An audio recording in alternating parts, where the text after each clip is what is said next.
All this time, Kuma, the spider's eldest son, has been watching. Kuma said, "Father, I have an idea. Hang the pot behind you instead of in front of you.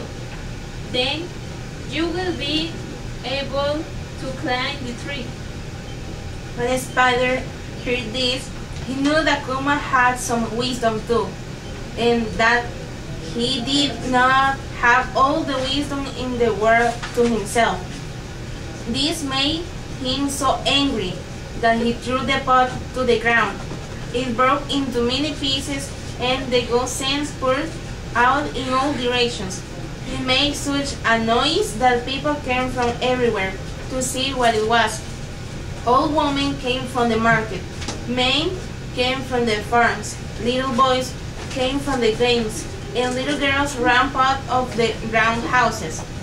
And when they saw the wisdom pouring out of the pot, they all reached down and drank some of it. Even the animals got some. They spread it over the world, in India, Spain, Panama, where it was always hot, where it was always cold. Everybody has some wisdom because there was plenty to go around. Plenty for you and plenty for me.